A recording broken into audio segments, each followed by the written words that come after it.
हमारे देश में कुछ लोग ऐसे हैं जो अपनी आत्मा देश के दुश्मनों को बेच चुके हैं। अपने ही देश को, अपने महापुरुषों को नीचा दिखाना, अपमानित करने में ये कोई कसर नहीं छोड़ते। ये दीमक हैं जो आपकी चौखट खोखली करने में लगे हैं।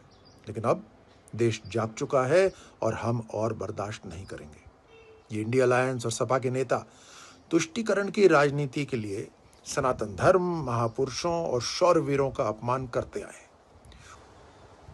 राणा सांगा भारत के वीर योद्धा है, हमारी प्रेरणा है।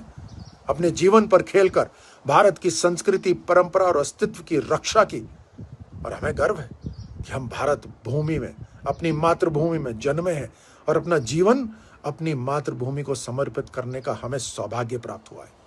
भारत का इतिहास राणा सांगा वीरों के शौर्य से लिखा गया है। जो वीर अपने रक्त की आखिरी बूंद तक भारत भूमि की रक्षा के लिए लड़ता है, उसे गद्दार नहीं, राष्ट्र नायक कहा जाता है। हमारे देश में कुछ लोग ऐसे हैं जो अपनी आत्मा देश के दुश्मनों को बेच चुके हैं।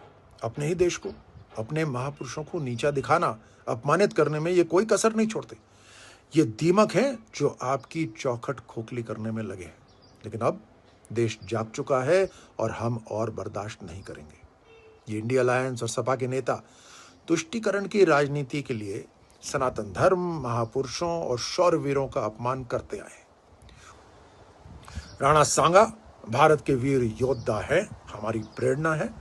अपने जीवन पर खेलकर भारत की संस्कृति, परंपरा और अस्तित्व की रक्षा की, और हमें गर्व है कि हम भारत भूमि में, अपनी मातृभूमि में जन्मे हैं और अपना जीवन अपनी मातृभूमि को समर्पित करने का हमें सौभाग्य प्राप्त हुआ है।